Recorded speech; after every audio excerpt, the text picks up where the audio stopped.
I'm Leslie Odom Jr., and I'm here at iHeartRadio. The inspiration behind the album, a couple years ago, we went to S-Curve Records. I was in a show in New York called Hamilton. And so there was some label interest in me from there, and I went to S-Curve, and Steve Greenberg asked me what kind of album I thought I would make.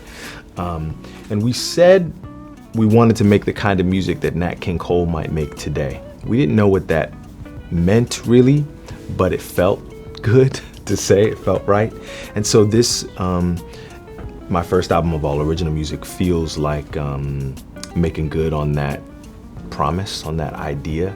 I think it's just like, when we think about those guys, we think about Nat, or we think about Cab Calloway even, or some of those guys, we think of them in terms of like making throwback music, but those guys were making contemporary, fresh, exciting music to dance to. They were making hip hop, and so in our own way, we wanted to make that. We wanted to make an album that appealed to a listener right now, today, and something that, like those guys, I think the thing that we tried to do anyway, the similarity is to make stuff that would hopefully also stand the test of time, stuff that is not necessarily based on trend, that it can be like classic and still sound good 40, 50 years from now.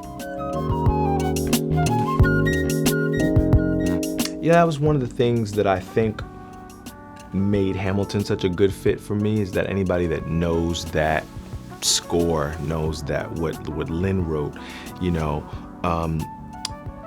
knows that within it I got to do a little bit of R&B, a little bit of hip hop, a little bit of Broadway, a little bit of folk, a little bit, I got to do all these different things, and that's just, the way I always grew up singing. And so this album feels a lot of ways like that show felt for me. It's like it needed to feel like an introduction, because there's still plenty of people that have no idea who I am. So it needed to feel like an introduction, and that's who I am. I don't know why it all works together, but somehow I think the album still feels cohesive when there is a little bit of this, a little bit of that on there, because it's all true to who I am. It's all me. So I don't know, you asked me how I managed to do that. I think that's the job. That's our job. Like as an artist, it's like putting all these inspirations, all these disparate parts of yourself together in a way that makes sense for a listener and an audience. That it's the hardest part of what we do, but it's like some people figure it out a lot sooner. Some people are putting out records when they're teenagers and in their 20s. But yeah, whenever you figure it out, it's really a wonderful thing, I think, for an audience, like, oh, I understand who you are. I can listen to that, that album, that EP, and glean from it the core of who you are.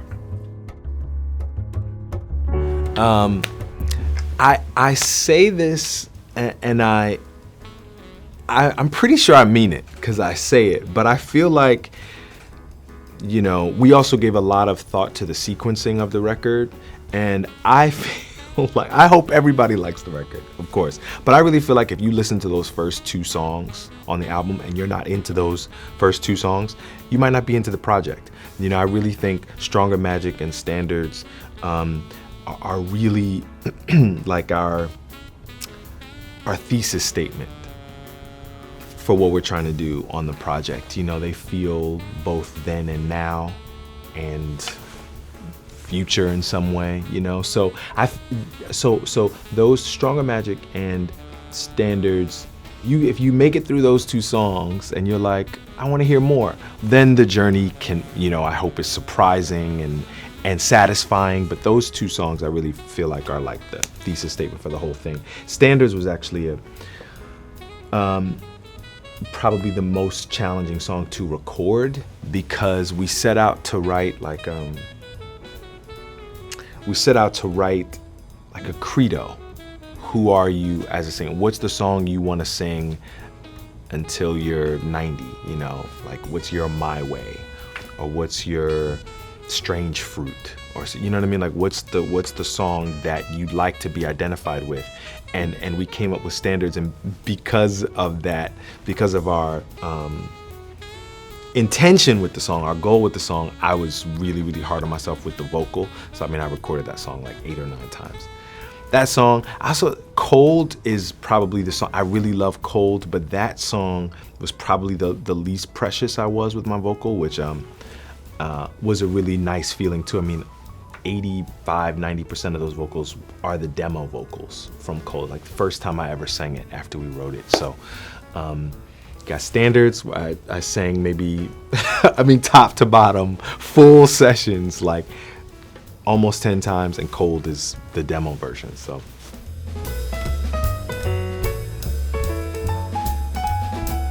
it's how I learned how to sing, really. You know, it's like that was my woodshedding.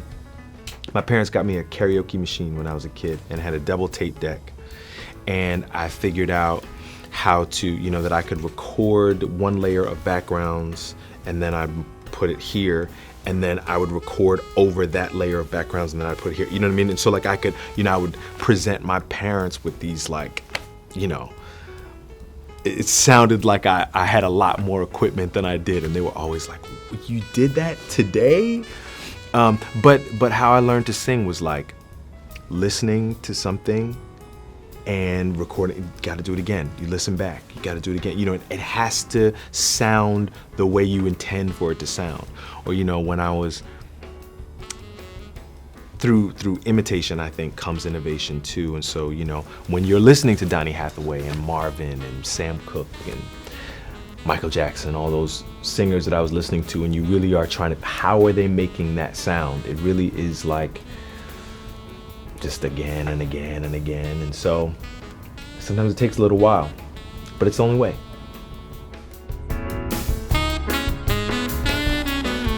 Of course, yes, are you kidding me? I mean, 2 of my favorite projects this year are,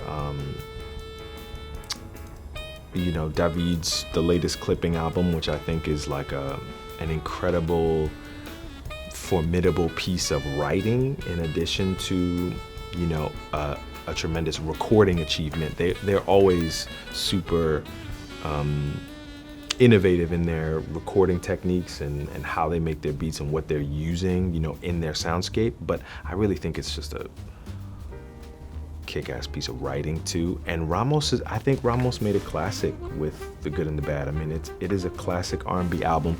One of those albums I think that's gonna sound good, you know, when I'm playing it for my grandkids or something. You know what I mean? I really think that it's going to be one of those classic records because it's not trendy. You know, it's good party music. So yeah, he had played me. Ramos has played me some of those songs years ago, you know, 2 years ago, more, 2.5 years ago. He came over to my house and played me a bunch of the stuff him and Will were working on.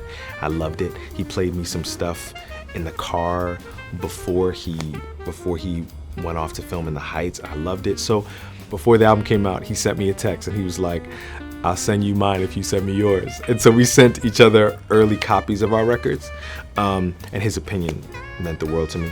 But I don't think it's an accident that our, you know, all 3 of us had these original projects released within a month of each other. You know, I think that there's something about the fact that we're connected forever because of that experience, but also there's something about our timing that's connected too, because